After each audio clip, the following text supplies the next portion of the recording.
Sir मुतासरीन का भी please बताइए जिन सोसाइटीज़ का वो हिस्सा है जहाँ पर दरिया का पानी आ चुका है और इसके अलावा भी जो इर्द-गिर्द के इलाके हैं, अब वहाँ के मुतासरीन किस तरह से अपने आप को मैनेज कर रहे हैं?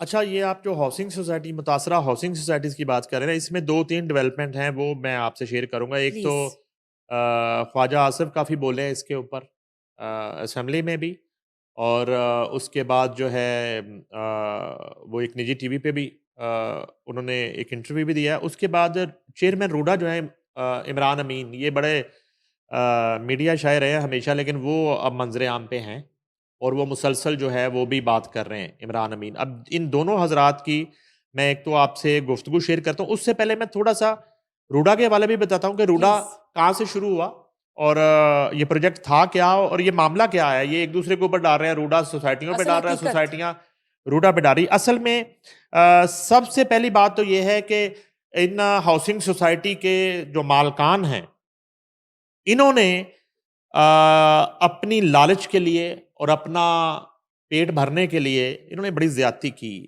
एक तो इन्होंने इन दरियाओं को लावारिस समझ लिया। तो ये इनकी गलतफ़हमी थी कि ये दरिया लावारिस नहीं है। इन दरियाओं का भी कोई वारिस है। तो जब दरियाओं का वारिस हरकत में आता है तो फिर बड़े-बड़े ज़ालिम सोसाइटियों के मालकान जो हैं वो लावारिस हो जाते हैं। फिर उनके पीछे आने वाला कोई नहीं होता। ये हमने माज़ी में भी देखा है और अब भी ये होने जा रहा है। एक तो ये है कि बहुत बड़ा एक क्रैकडाउन और एक्शन होने जा रहा है इल्लीगल हाउसिंग सोसाइटीज़ के खिलाफ। सर ये तो हम काफ़ी देर से सुन रहे हैं अच्छा, कि वो नहीं तकरीबन 6000 हैं। नहीं मिस देखें, उसमें ये हुआ कि वो जो आप सुन रही हैं वो एक वज़ीर आला पंजाब की एक मीटिंग का आप हवाला दे रही हैं। जी। अब तो यहाँ पे इंसानों की ज़िंदगियाँ, जानो-माल वो दाँव दाँव पे पे। लग गया। ठीक। वो उजड़ गया, वो बर्बाद हो गया और ये एक तल्ख़ हकीकत है कि दरिया ने रावी ने ख़ास तौर पे, रावी ने ना तो किसी अदालत से राब्ता किया, ना ही उन्होंने किसी आईजी से राब्ता किया रावी ने और ना ही किसी इदारे की मदद माँगी। रावी खुद ही निकला, उसने अपना कब्ज़ा वापस ले लिया। ठीक है, उसने टाइम ही नहीं ज़ाया किया जाके पिटीशनें दायर करके जो है ना कई-कई साल जो है रावी ने सोचा कि यार इधर क्या जाना है मैंने। रावी चला गया डायरेक्ट ही अपना कब्ज़ा लेने। रावी ने डंडी पट्टी जो है ना, इनकी औकात इनको बता दी और इनको उठा के बाहर मारा। अब ये है कि ये डाल रहे हैं एक दूसरे के ऊपर। मैं आपको अजीबो-गरीब बात बताता हूँ। एक एक सोसाइटी थीम पार्क जिसके मकीन जो हैं, उनके जो है ना वो अ, बयानात आ रहे हैं या करवाए जा रहे हैं कि जी वो अगर अलीम खान जो है ना उन्होंने ज़ाती असर-रसूख से बंद तड़वाए और थीम पार्क डूब गया। अब ये थीम पार्क क्या है? थीम पार्क भी मेरी इत्तला के मुताबिक टोटल गैर कानूनी एक सोसाइटी है, जिसका मालिक एक कांस्टेबल है, समथिंग खुशी मोहम्मद उसका नाम है। वो कांस्टेबल की सोसाइटी है, वो मालिक है थीम पार्क का। उसने सोसाइटी बना दी दरिया के अंदर और सुना है उसकी इस तरह की और भी सोसाइटीज़ हैं। अच्छा, ये इस तरह के एक अजूबे और इस तरह के इंकशाफात हो रहे हैं कि अक्ल बंदे की दंग रह जाती है। असल मसला ये है कि अगले 48 घंटों के अंदर बहुत धमाके होने हैं। बड़ा धमाका होने जा रहा है इन हाउसिंग हाउसिंग सोसाइटीज़ के हवाले मसलन से। क्या कहना चाह रहे हैं आप? नहीं, मसलन मैं अभी कुछ भी नहीं कहना चाह रहा। इशारा किस तरफ है? मेरा इशारा आपकी तरफ है। ये जो है बहुत ऐसे जो है कॉर्नर जो हैं वो हरकत में आ रहे हैं। इस पे दिन-रात काम चल रहा है और एक जिसको आप कहते हैं दूध का दूध और पानी का पानी होने जा रहा है। लेकिन सर अब याद आया जब सैलाब आ गया। अब याद आया। अब ये है कि पहले तो मैं रूडा बताता हूँ, रूडा क्या है? क्या बैकग्राउंड ये हिस्ट्री रूडा है? बना ये बड़ी मज़े की कहानी है। रूडा बनीगाला में शुरू हुआ था। जब रूडा का तसव्वुर, ख़्याल आया, जैसे ऐसे ही है कि जैसे 2 शादीशुदा जोड़ा बैठ के मियाँ-बीवी प्लान करें कि जो है ना अपने बच्चों की प्लानिंग कर रहे हों, कि नाम हमने जो है ना बड़े बेटे का जो है वो रूडा रखना है, छोटे का जो है ना वो हमने अजूबा रखना है, फलाने का हमने ये नाम रखना, इस तरह की प्लानिंग। ये प्लानिंग कौन कर रहा है बैठ के बनीगाला में? इमरान खान, बुशरा बीबी फराग होगी, ये उस मीटिंग का हिस्सा है जिसमें रूडा प्लान होता है बनीगाला के अंदर। रूडा प्लान होता है और प्लान होता है कि 1.5 लाख एकड़ में रूडा बनाया जाएगा। 1.5 लाख एकड़ में रूडा बनेगा। ठीक, ये मैं 1.5 आप लाख। एग्जैक्टली 1.5 लाख एकड़ में। ये पॉसिबल है वैसे? मैं बताता हूं आपको। अच्छा, ये कैसे बनेगा जी? अब जो जिस एरिया की बात की जा रही है, और मलक रियाज इसमें शामिल है मशवरे में, 109 में मलक रियाज भी शामिल है। ये जो है ना 15 से 20 जो है बड़े जो लैंडलॉर्ड है जमींदार, उनकी एक लिस्ट बनती है, और बाकी छोटे छोटे जमींदार तो उन्होंने कहा कीड़े मकोड़े हैं, इनको तो वैसे ही जो है वो समझ गए ना, डंडे मार के छीन लेंगे। छीनी इन्होंने, इन्होंने बजोरे बाजू रूडा ने छोटे जमींदारों से, यानी कि कल वो जमीन उसकी थी, आज वहां पे जो है वो कब्जा हो चुका है, बलडोजर आ गए हैं, और वो वहां पे जो बलडोजर फिरना शुरू हो गए हैं, पुलिस की बसें आ गई हैं। उन्हें कहते मेरी जमीन, उन्होंने कहते तेरी क्यों जमीन है, चलो ये पैसे पकड़ो। कितने पैसे? यानी कि फॉर एग्जाम्पल एक जमीन की कीमत है 4 करोड़ रुपया, तो उसे दे दिया 20 लाख रुपया कि बस यही कीमत है, लेनी है तो लो, वरना उसको 2 पर्चे दे के अंदर कर दिया। इतना जुल्म हुआ आगाज में। ये मैं इमरान खान हुकूमत की बात कर रहा हूं। इस हुकूमत में ये रूडा ऑपरेशन चलता रहा।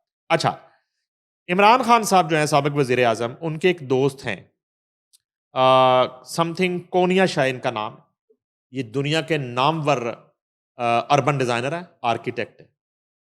ये इमरान खान उनको पाकिस्तान बुला लेते हैं, वो पाकिस्तान आ जाते हैं, ये गोरा पाकिस्तान आता है, इससे मीटिंग होती है। इमरान, और ये दोस्त है इमरान खान के। इमरान खान उससे कहते हैं कि ये रकबा है और हम 1.5 लाख एकड़ पे ये वाला प्लान एग्जीक्यूट करना चाहते हैं, नया लाहौर। एग्जैक्टली तो आप हमें जो है ना इसको डिजाइन करके दें कि ये फिजिबल है नहीं है। आपको पता है कि उस आर्किटेक्ट ने क्या कहा? बताइए। उसने कहा कि मिस्टर प्राइम मिनिस्टर, आप होश में हैं?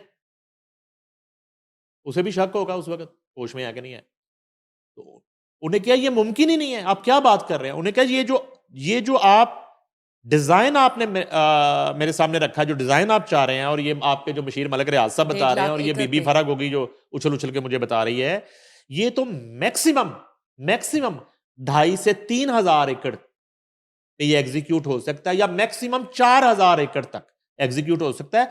1.5 लाख एकड़ पे ये प्लान एग्जीक्यूट नहीं हो सकता, इम्पॉसिबल है। ये मैं आपको कहानी बता रहा हूं रूडा की। यानी टेक्निकली पॉसिबल नहीं है 1.5 लाख एकड़ पे। नहीं, वो पॉसिबल नहीं है। अच्छा अच्छा, एक इसमें एक बड़ी सादा सी बात, एक अपने जैसे आम आदमी को समझाने के लिए मैं जी, बताता हूं, सादा सी बात।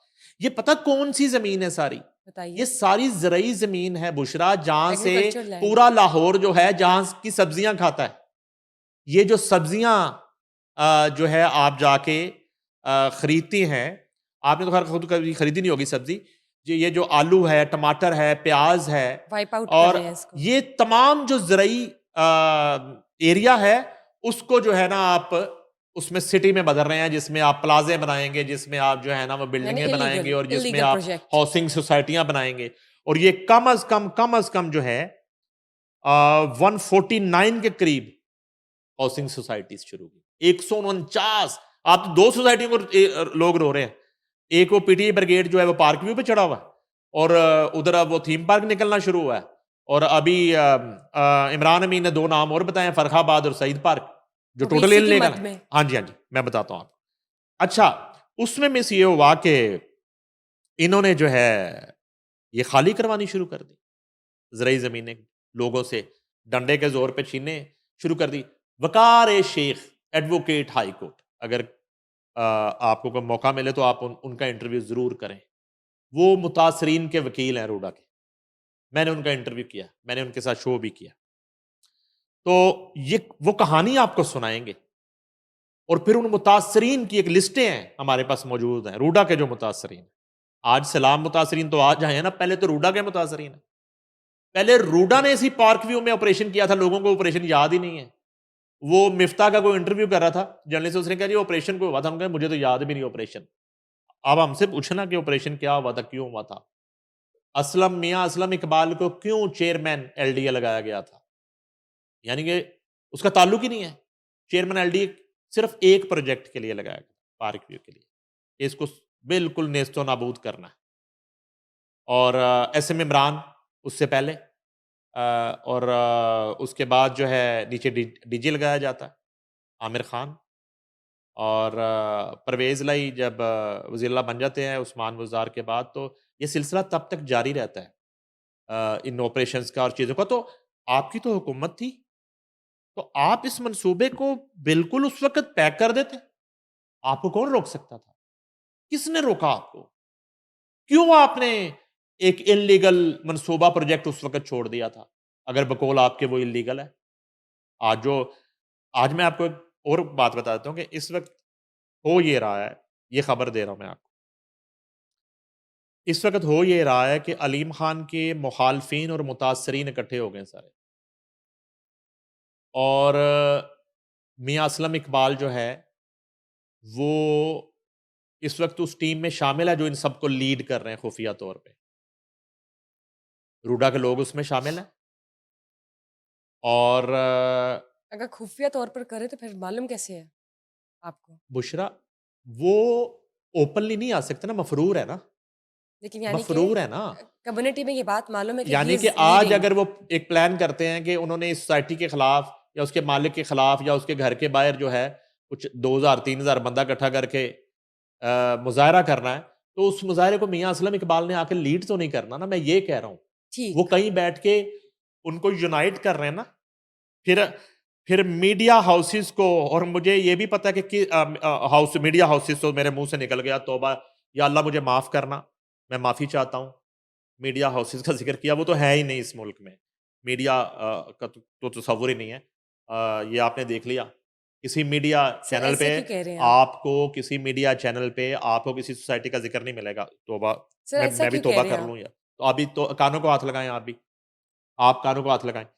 और वो तो छुट्टी पे है, जरूरी काम से पाकिस्तान का इलेक्ट्रॉनिक और प्रिंट मीडिया छुट्टी पे है। उनको ये जुल्म जुल्म ही नहीं है, ये जुल्म जुल्म ही नहीं है कि दरिया के अंदर लोगों को घर बेच दिए, प्लॉट बेच दिए गए, उनको ये जुल्म ही नहीं लग रहा। पाकिस्तान के सैटेलाइट चैनल्स को आप और कह रहे हैं कि कवरेज नहीं कर रहे। जुल्म ही नहीं लग रहा ना उनको, जी। ये इशू ही नहीं है उनके नजदीक। मैंने तो इससे पहले एंकर्स बता दिए आपको सारे। मैनेजमेंट तो कमाल हो रही है ना इस वक्त। अच्छा, अब हम आते हैं उस पे। तो कहने का मकसद ये है कि अच्छा, फिर वही अब उन्होंने कुछ ऐसे लोगों को जो साइमल्टेनियसली चैनल्स पे भी और सोशल मीडिया पे काम कर रहे हैं। चैनल्स पे तो उनको अलाउ नहीं है, उन एंकर्स को और कुछ लोगों को, लेकिन वो अपने डिजिटल चैनल्स पे प्राइवेट प्राइवेटली वो जो कंटेंट इस वक्त दिखा रहे हैं, दे रहे हैं, वो कंटेंट कौन दे रहा है उनको? प्रमोट कर रहे हैं इस्लाम का। वो सबूत उनको कौन दे रहा है इन सोसाइटीज के खिलाफ? कौन दे रहा है? मैंने बताया आपको नाम, एक्स चेयरमैन एलडीए मियां असलम इकबाल, उनको वो चीजें दे रहे हैं और कुछ चीजें उनको रूडा से दी जा रही हैं। यानी आप कह रहे हैं कि और पीटीआई की जो उनसे पूरी एक जमात नहीं है। नहीं, अब आप इसको पीटीआई ना कहें। आप देखें, चेयरमैन जो हैं रूडा, इमरान अमीन, वो पीटीआई के दौर में भी रूडा के चेयरमैन थे। आज नून लीग का दौर है, आज पीडीएम की हुकूमत है, आज भी वो चेयरमैन है। आप नोट तो ठीक। करें ना ठीक। ये मामला। अच्छा, इमरान अमीन क्या कहते हैं? मैंने एक तो बताया कि रूडा कैसे शुरू हुआ, राइट। उसमें बड़ी लड़ाई भी हुई ना। फिर मलक रियाज जो है ना, उन्होंने कहा कि मैं बनाना सारा रूडा, खरबों रुपए का जो ज़ाहिर है कि उसमें बजट था। उसके बाद जो है इमरान अमीन ये कहते हैं कि 2020 में ये मनसूबा जो है इसका आगाज़ ज़ाहिर है कि हुआ, जो इमरान खान ने इफ्तिताह किया। जी। ये मैंने जो कहानी सुनाई है, तो उसका इफ्तिताह फिर बतौर वज़ीर आज़म इमरान खान ने कर दिया ना। ठीक। और उन्होंने कहा कि ये दुनिया का बेस्ट मनसूबा होगा। और जो रूडा एक्ट है वो भी पीटीआई की हुकूमत ने बनाया, रूडा एक्ट बना दिया। अच्छा, उसके बाद ये हुआ कि अदरवाइज ये जो आइडिया डिस्कस हुआ, ये 2014 में डिस्कस हुआ, जब मियां नवाज शरीफ वजीर आजम, एग्जीक्यूट मिस्टर इमरान इमरान खान खान के ने किया। टेन्योर में हुआ। लेकिन आइडिया जो एक टेबल पे आइडिया डिस्कस हुआ, नून लीग की जानिब से। वो ठीक। नून लीग की हुकूमत में हुआ था। जी। थोड़ी सी ना एक बस रिकॉर्ड की दुरुस्तगी के लिए मैं कहता थोड़ी सी श्योर श्योर। हिस्ट्री जो है वो बता देनी चाहिए। जी। अच्छा, अब आगे जी इमरान अमीन साहब मंजरे आम पे आए हैं। उन्होंने कहा कि रूडा जो है जब शुरू हुआ तो 149 सोसाइटियां उनका 149 आगाज हो इसमें गया। बनेंगी, अब ठीक। उन्होंने अपने वो एसओपीज के मुताबिक जो है वो एनओसीज और उसका सिलसिला शुरू किया। उन्होंने कहा फरहाबाद जो है और सईद पार्क, ये सारे का सारा दरिया के अंदर है, जहाँ पे इस वक्त हजारों घर है, लोग रह रहे हैं। एक तो उन्होंने ये इंकशाफ किया। उन्होंने कहा शादरा जो है काफी हद तक दरिया में आ चुका है। ठीक, हल्का एन 117 जो है राइट। वो काफी हद तक उन्होंने ये चेयरमैन रूडा कह रहे हैं। उसके बाद उन्होंने कहा कि हमने तमाम सोसाइटीज को ब्लैक एंड वाइट ये बता दिया था कि आपने दरिया के हवाले से अपने हिफाजती इकदाम खुद करने हैं, वो हमारी जिम्मेदारी नहीं। ये उन्होंने उस बात के जवाब में कही जो आरपीयू के चेयरमैन ने ये कहा कि अरबों रुपया हमने रूडा को दे दिया था, तो ये रूडा की जिम्मेदारी है। ठीक है। उसके बाद उन्होंने कहा कि उनसे सवाल हुआ कि वो सोसाइटी के चेयरमैन ने कहा है कि हिफाजती बंद के हवाले से अगर पहले वहाँ बंद बांध देते तो इतना नुकसान ना होता। तो ये कहना है चेयरमैन रूडा का कि अगर हम सिर्फ पार्किंग सोसाइटी पे बंद बांध भी देते और साइफर से पीछे हम वो टोटल बंद ना बंदा होता तो उसका कोई फायदा ही नहीं था। अब उन्होंने ये भी इसमें पॉइंट एक डिस्कस किया। अब एक इम्पॉर्टेंट बात जो उन्होंने डिस्कस की वो ये है कि उन्होंने कहा है कि जो कवानीन है, रूडा के जो कवानीन है वो ये है कि कोई भी सोसाइटी जो है दरिया से 1 किलोमीटर दूर तक कोई सोसाइटी नहीं बन सकती। दरिया का जो किनारा है, कट एंड क्लियर। एग्जैक्टली जहां पे दरिया खत्म होता है उससे 1 किलोमीटर दूर तक कोई सोसाइटी नहीं बन नहीं बन सकती। सकती। अगर वहां पे 1 किलोमीटर के रेडियस के अंदर कोई सोसाइटी है तो वो इलीगल है। उसके पास चाहे किसी का भी एनओसी है, वो पीटीआई हुकूमत का एनओसी है, वो नून लीग की हुकूमत का एनओसी है, वो तमाम एनओसी जो हैं वो जाली हैं, गैर कानूनी है। और उनका ये भी कहना है कि इन सोसाइटीज के पास ये एनओसी नहीं है कि दरिया के 1 किलोमीटर के के रेडियस रेडियस में में आप सोसाइटी बनाएं, वहां पे एक प्लॉट भी आप रेजिडेंशियल एरिया बनाएं। फरोख्त कर लें। ठीक, ये चेयरमैन रूडा का ताजा तरीन जो स्टेटमेंट है। स्टेटमेंट आया है ये वो है। और उन्होंने कहा कि ये सोसाइटीज ने खुद जो है अपने लालच के लिए ये गैर कानूनी इकदाम किया और वो उसको एक्सपेंड करते गए बगैर किसी एनओसी के और बगैर किसी हफाजती इकदामात के। जितनी स्पीड से वो प्लॉट बेच रहे थे इतनी स्पीड से ही हफाजती बंद बनाना भी उनकी जिम्मेदारी थी, ना कि रूडा की जिम्मेदारी थी। रूडा ने जो बंद बनाना था वो ग्रेजुअली साइफर से शुरू होना है और पार्क व्यू और थीम पार्क तक पहुंचते पहुंचते उसको अभी काफी वक्त लगेगा। और ये जो सोसाइटी है ये बिल्कुल एंड पे आएंगी जहां पे हफाजती बंद बांधे जाएंगे। ये उन्होंने एक बात की। और एक उन्होंने इंपॉर्टेंट ये बात भी की कि उन्होंने कहा कि अगर ये तमाम दरिया के रास्ते में जो है रुकावटें और ये तामीरात और ये जो है ना इस तरह की तामीरात ना की जाती हैं और सोसाइटीज़ ना बनाई जाएँ तो जो रावी है वो 6 लाख क्यूसिक तक पानी का बहाव जो है वो आराम से बर्दाश्त कर ले। 6 लाख क्यूसिक तक। जबरदस्त। लेट्स सी कि इस पर क्या मजीद डेवलपमेंट। बहुत बड़ी डेवलपमेंट होने जा रही है। जी बताइए। बहुत बड़ी डेवलपमेंट होने जा रही है मज़ीद। वो आगे 24 से 36 घंटे में बहुत बड़े ये आपने पहले भी इंकशाफात बात की है। ये होने हाँ जा जी। रहे हैं इन सोसाइटीज़ के हवाले से। और बिल्कुल जिसको आप एक कह लें कि इंटरनल इन्वेस्टिगेशन इदारों की और आप इसको इंटरनल ऑडिट और बहुत सारी जो है सबूत ये मंजर आम पे आने वाले हैं अगले 24 से 36 घंटे।